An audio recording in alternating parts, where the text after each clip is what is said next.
an upgraded immortal with +1 attack. They do 55 damage per attack to these roaches. So these roaches are going to be falling so quickly. It looks like we might be seeing an engagement, and we're going to see some couple fungal growths throwing down on the army, but looks like I'm not quite sure who's going to be coming out on top, but maybe the concave might be a little bit too powerful for Polyphasic, and those fungal growths were able to do so much damage. I can't believe he's actually going to be coming out on top on this. Those immortals should have been able to do so much damage, but it looks like the fungal growth was actually too powerful for Blaze to handle. It looks like Blaze is going to be on full retreat, trying to get away as fast as he can from these roaches. Now these roaches are going to try and push the advantage that he has right now. We're going to see 3 more gateways on the way. 22 Zerglings also are going to be in production, which is a really good transition for him as well. Totally wasn't watching my army, haha. If these Zerglings are able to get a surround on the Stalkers and the Immortals, the Immortals will fall so quickly. Zerglings are such a powerful counter to these Immortals. Looks like those roaches are going to be going in and getting a good surround, just moving in. Every single Immortal is going to be focus fire down. Looks like one Immortal will be left, but it looks like he will fall as well. Stalkers are going to be the only thing left. Zelts are going to be warped in. I'm wondering who's going to come out on top. Looks like the roaches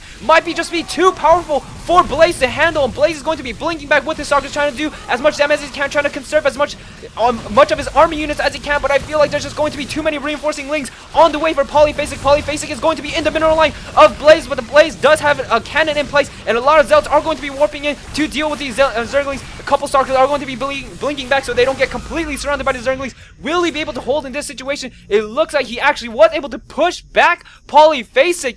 Blaze coming out with a clutch defense with that cannon that I was saying he might have not needed, but in the end he does get that cannon and he is going to be safe.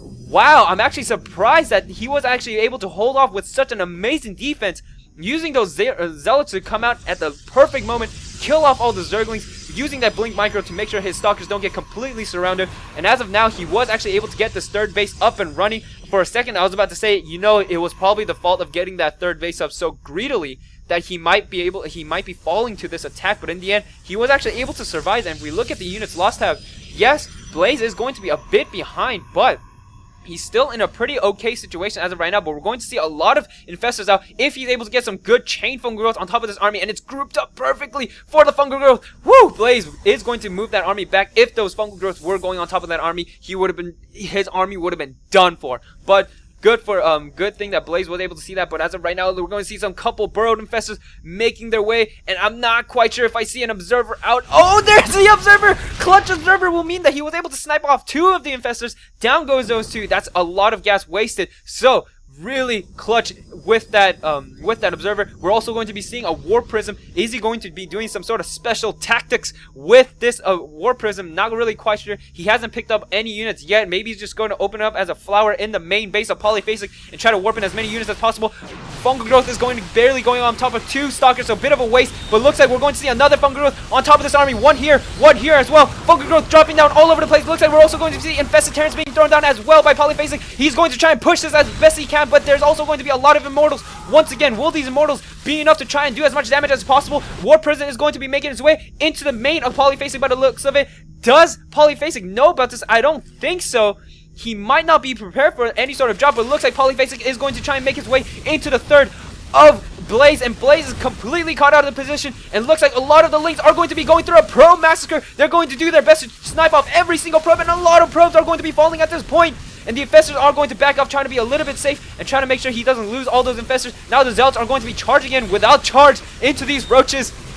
I know that just sounds completely weird, charging in without charge, but this looks like something straight out of the campaign. Looks like Ire is going to be falling. The Nexus is going to be falling as well. Roaches and Zerglings are going to be everywhere. The pylon powering all these gateways are going to fall as well. We're going to be seeing a warp in of a couple Zealots into the base, able to snipe off the Greater Spire, which means it's going to be doing a huge amount of damage to whatever unit composition that Polyphasic was going for. He cannot get those Broodlords out. Now that the Greater Spire has fallen, Zerglings are going to be getting a surround on these 4 Stalkers. 4 Stalkers are going to be falling. Will they be able to snipe off as many probes as they did in the third? Looks like they will not be so. A couple Zealots are going to be warping in, and the cannon will be able to clean that up. But oh my god, I feel like the damage has been dealt. Whoops, bad ping. And that was mostly because I'm so used to just holding down Alt when I'm watching a replay. I don't ping when I do Alt and click on the minimap. So, whoa. I feel like this is now going into a bit of a phase where now both players are trying to lick their wounds in a sense. But we should co-cast together. Dude, I'd so be down. So be down, man. I really need a co-caster as it is. But anyways, looks like he did get a couple corruptors as it is, trying to turn those into broodlords with that greater spire, but in the end the greater spire was sniped by that clutch zealot play. So these corruptors are effectively worthless in a sense, because there's not going to be any sort of air. Be right back. Going to tell my mom, wait, I might not be able to cast after this. Lol. Anyways, there you guys can hear my little mechanical keyboard click clack typing on the way, and oh no, it's fine. Oh, I mean, sometime, yeah, that'd be sweet.